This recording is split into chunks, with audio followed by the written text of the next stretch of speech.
Welcome to Beyond the Rankings. My name is Oz. I'm here. I'm joined by my co-host Ty.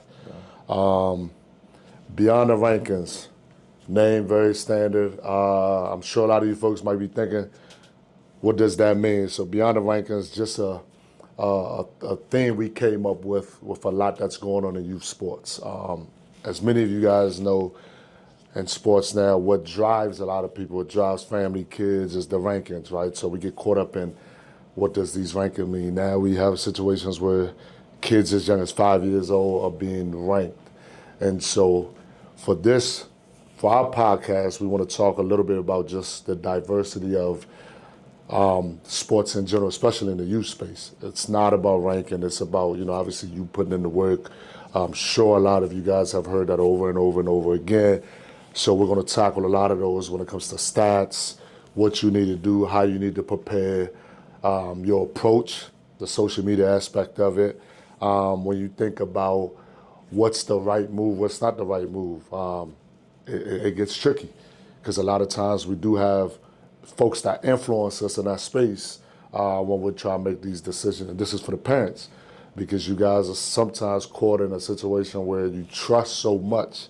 And now it becomes, what do we do? If it goes right, it's great. If it doesn't, someone always gets the blame. So we're going to tackle all these necessary things. We're going to have players come chop it up with us, coaches, parents, influencers, also experts in these different spaces that we'll be talking about.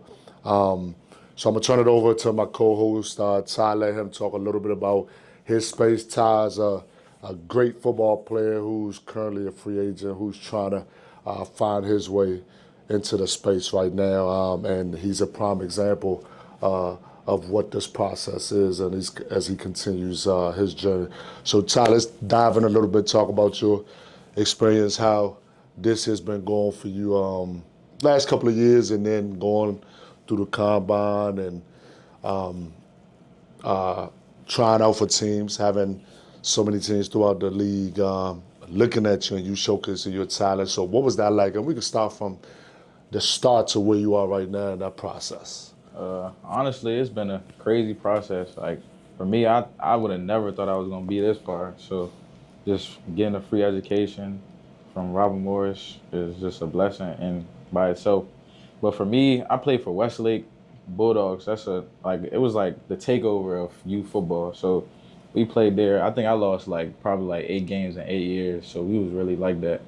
And then I had went to Southern Maryland Heat, which is the same thing, but just a bigger version. And then I had went to McNamara, and I played at McNamara for all 4 years, didn't transfer, didn't do anything. And then I had committed to Marymount College, where I was I was dead last string. I was running back. I played last string. I was 11th string, I remember. And nobody wanted to help me because they knew if I get on the field, it's over with. So first game of the season, I wasn't supposed to play. I was 11th string. The coach was he was like, I need one. So I just ran out there. It was 2 minutes left. First carry ever in college. Took it 50 to the crib. And then I'd never seen the bench ever after that. So my journey has just been going up and up every season. And then, a sophomore after that? I just kept playing. I got third team all-conference as a sophomore. And then junior year, that's when I went crazy. I went for 1,300. I got Player of the Year, was an All-American, Walter Payton Award finalist, all types of things. And then senior year, I transferred to Robert Morris. I just wanted to get utilized better in the passing game. So I went there, and then I did second team all-conference by missing 5 games also. So I only played 7 games, but still got second team all-conference. And right now I'm just training for the NFL draft. I had trained in Pittsburgh, Pennsylvania. That was honestly kind of crazy because, most people go to Florida to train, and it's it was snowing every day. So we was inside. It's not palm trees, sunny. So you just grinding, eating basically dog food to get your body as shredded as possible and fast as possible. So that was kind of tough for me. And then when I went to train in front of the NFL scouts and stuff like that, it was probably the most nerve-wracking feeling I can ever feel as possible. So Ty, I don't want to cut you off, right? So this podcast is designed for us to educate families and players and student athletes that are going through this process, right? So I heard one thing you said that was very intriguing. You mentioned Westlake, For many that don't know where Westlake is located in Waldorf, Maryland, like Tom mentioned, it definitely was a powerhouse football program. But you mentioned something that caught my attention.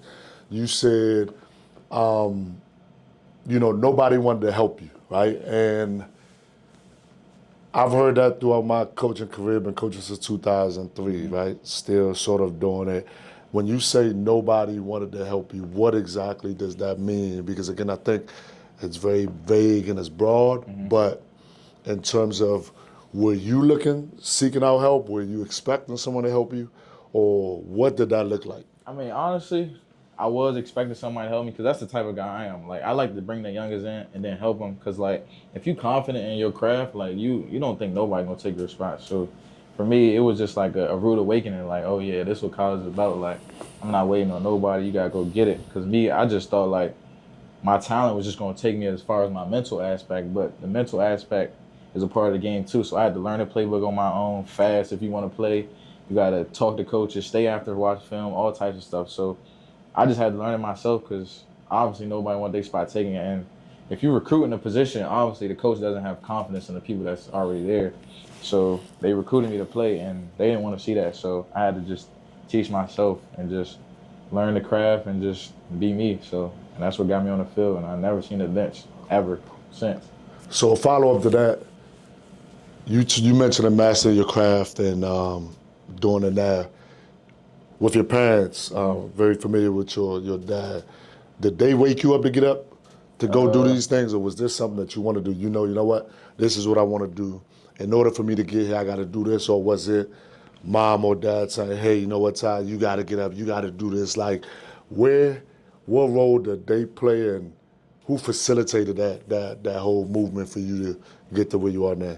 Yeah, honestly, I'm the middle child, so I got older brothers. So it's after every process you learn more and more. So my dad was definitely experienced with that.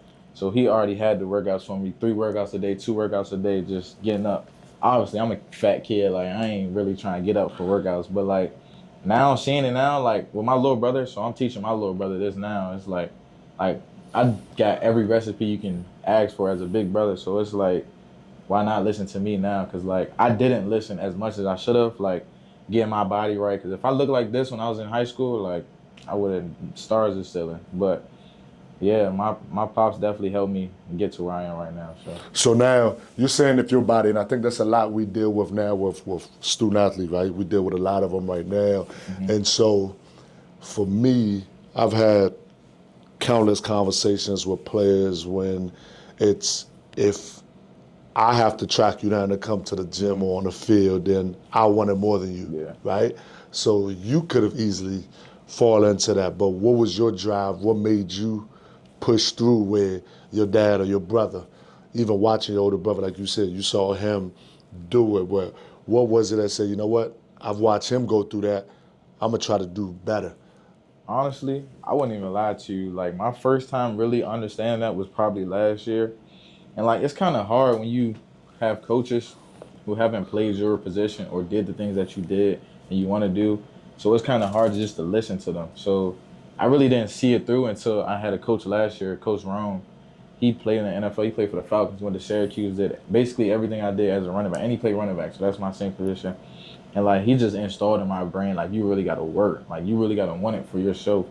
And so, like, that's why it kind of makes me frustrated because, like, I'm at the top of my shape right now to go to the league because, like, he installed, like, a real league mindset and, like, a hungry mindset into me. So, and, like, our practices were crazy. Like, I couldn't even believe it. Like, we used to take tests for football. We used to film study. He used to have me calling my phone at 12 a.m., 6 in the morning. So he really installed in how to be a good football player, like, on and off the field, mentally and physically. Now, you said last year, so you said you didn't realize it. So how old are you now? I'm 22 now. 22. So leading up to that, last year is when you realized, like, what it really means to be an elite athlete and the amount of work. So all the work you put in middle school, high school, you thought you was working, but what was it about last year that that light went off? Shoot, millions. That's literally it, the millions. Like if there's not gonna be no money made in this. So it's like, you can't just think you're gonna make it just off the bad habits that you have. So you really gotta have good habits to be in the right position that you want to be in. And so another topic we'll be talking on a later date is obviously the money aspect of it. You just mentioned now, obviously as you were coming, the NIL did not grow like it is now. Because now we're seeing... It's basically the first year. Right, absolutely. So now we're talking 1 million. I saw the other day a kid has like $5 million, $5.1 million that he's being offered. So we see the trickle effect now. So take me back if it was Ty in this situation starting out. what would your mindset be going into that? Like, Man, what does that look like? Honestly, I be telling my dad this all the time. Like, I probably wouldn't be as hungry for the league if I was getting $5 million a year. Like, if you know how to invest, like, I'm into like chains and cars and all that, but like, if you're smart with your money, like, you really don't have to beat your body up for an extra 10 years. Like, and I honestly think it's like, it's good for the NIL, but it's also bad because like some kids don't spend their money in the right places, or they give their money to the wrong things, and then it's just a trickle effect. So yeah, but me, if I had NIL, I would have saved all that. I probably wouldn't spend none of it. Spend it down, right? And just quit football after my senior year, if we being honest. And then when you look at that too, is just think about I would say even for myself. So with the NIL thing, and what we're trying to do now is just sort of educate not only parents but also the student athlete. When you look at how money's being given for talent, right? So if you're good, money's being thrown at you now. What do we do with the money? What's the easiest thing? If you don't come from a situation where you were taught how to manage money. So prime example is I was coming up. I was born in Sierra Leone, West Africa, came when I was 8 years old. My dad worked like 2 jobs, and he sold ice cream. So he drove an ice cream truck, Good Humor. For the old heads, they know exactly what Good Humor, the ice cream truck is, the best in the business. So we worked, we didn't really have a summer. So we would work, I remember we used to go down to Monument, 4th of July, all the holidays, man. My dad used to make so much money selling ice cream. And as a kid, you're looking at all this money, but he would only he'll give me $25 for the week. And I know daggone well, I pulled in more than $25, right? But for him, you know, it was more, even though we're making this money, if I give you 100, 150, 200, right? What happens if when I don't have it, what are you going to do to get it, right? So you kind of veer off into this thing where you might sell drugs, you might do different things, you know, that we know is not legal. And I had a cousin that actually went that route. So his dad, same thing. My uncle sold ice cream truck, same thing. But his dad used to give him like $50. And so 50 compared, I was older. I'm getting 25, he's getting 50. And so when his dad cut it off for him acting up in school, he started hustling. You know what I'm saying? But for me, you know, not saying that we were like financial geniuses, but it was, man, $25, I got to find a way to milk this. Like if it's a $2 a day, because I know I'm not going to get another 25 to the next week, right? So speaking of that, you've seen it, obviously, as you finished out, you've seen some probably teammates that have been in situations where they're getting money, you know, through NIL. How have you seen them spend it? And if you had to give the advice right now to kids or student athletes that are coming up that might be in that situation, what would you say?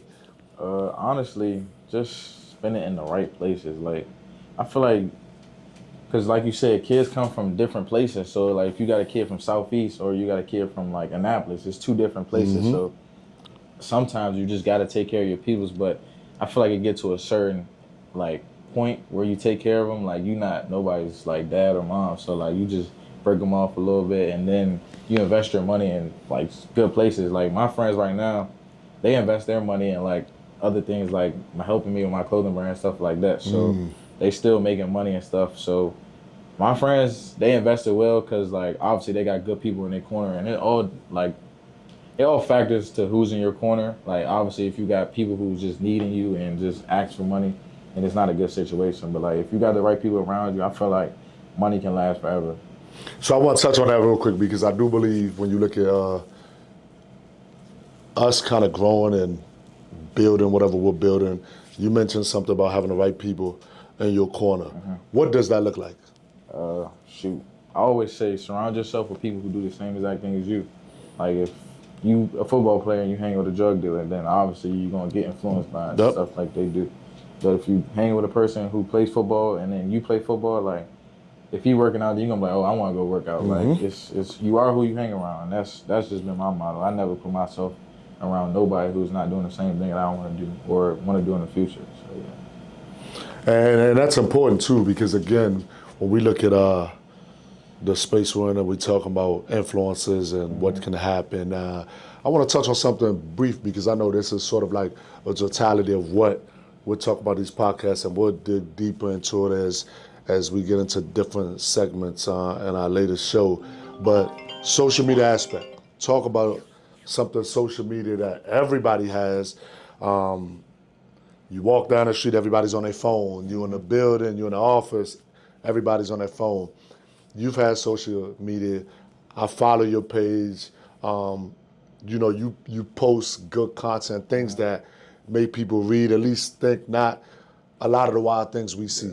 How important is that from a social media and branding standpoint? Because I'm a couple those two together because I know how important it is when you're constantly on this and then you're trying to also make a name for yourself or do something, you know, positive in the space. Now it's kind of crazy because when I was training for the NFL, we had like an old Steelers scout. He had came up there and he was like, watch what you post on Instagram. Like, it's a kid that didn't get drafted because what he posted, like, especially with, like you said, with NIL, like, he was flossing money, buying all this stuff. So, like, it's like, if you post that, then it just shows what type of man you are. Like, you don't know how to manage your money and stuff like that. So, me, I just like to keep it cool. My dad get on me all the time. Like, I don't even like posting on Instagram. Like, I just like to be mysterious, like, and things of that. So, I just really just keep it clean for real and just post, like, what you want people to think of you. Like, if you want people to think you're a star football player, then just post your football content. Like, don't sit there and post, like, a picture of you just acting ghetto or something like that. Don't do all that because it gives, like, two narratives of the person that you are. Now again, think about what you just said, and I'm thinking back to a situation identical, and this was even before you. I was coaching, and I remember social media was big. This was probably about 7 years ago. We had a player. This was actually on Twitter. So somebody posted something was going off on a young lady, and provocative words. There was a whole lot of profanity in the post, and so he retweeted it. Right? He retweeted it, and so I happened to see it because I follow him. And one thing we did as staff is every player we've ever was coached, we follow them on their social media because one, we want to be able to make sure they're posting adequate information and things that's talking about them because their brand is important, right? But the minute you see them posting something that's sort of off, doesn't make sense, has nothing to do with a representation of themselves or their family, you definitely want to. So he had retweeted that. And so I remember I sent him a text, was like, hey, take that down. And his response was, wow, what I do, I just retweeted. And then my follow-on statement of that was, read what you just retweeted. And when he read it, it was just like, oh, my bad, coach, and took it off. But even that split second I was able to catch it, he took it down. It still could have been thousands already because he had a huge following. I mean, he was a very popular player in this area. But that's how fast things change. And to your point, I've had people say it all the time, like, because once you post something, folks start screenshot it, you can never take that back. We've seen, you know, in over the last couple of years when folks do things, they post something. Funny thing is, soon as something happens, everybody pulls out their phone, right? We start recording, we start taking pictures. Now you can never erase that. So we try to, you know, speak to parents about that, you know what your kid is, who they're following. And again, not being in their business. And I think for a lot of these young men and women, they look at situations and say, well, you're in my business, or, you know, I'm grown. But all your parents are doing, or at least your guardian, they're protecting you from these things, because it is evil people out there. Let's be honest, right? There's evil people out there that are looking to find the one thing. If Ty's doing this thing, he's very successful, he's blowing up, then something has to come, right? Oh, he can't be that good. Like he has something. I know he's done, so they go nitpick and try to Google and search and do a lot of things. And I appreciate and respect that because, again, we go through it, but it's good to hear from somebody that's actually been through this process, like you mentioned, starting out, look where you are now, as a free agent. Like he's still trying to get on the team, so it's not anything that easy, but it's easy for him to just sit and say, and I'm sure you can sit down and say, you know what, let me go find a career, but this is your passion. This is what you want to do. And what is that like right now, now that you've gone to this point where you're a free agent, you're just waiting for a call. Are you still working out? What is your routine right now in the event something happens? Honestly, I've been working out every single day. Like, I feel like that's just second nature to me. And I was telling my dad, like, I had workouts this morning. Like, football is just like muscle memory, instant, second nature. So it's like, I feel like I never lose a touch, but I'm just waiting for the call right now, honestly. And so it's a very interesting outlook on this youth space that we're talking about in terms of sports. Ty and I are going to be talking about multitude of things that occur in this space. And as you look at what's to come in future episodes, we want to just give you a glimpse of what this podcast is about. Listen, feel free to hit us up on IG, on our YouTube Live. Let us know what you think, your thoughts, any topics you would love to discuss. We'll be happy to engage and answer any questions that you have. We have so much to discuss. Super excited about this. Look forward to seeing you guys in the next episode.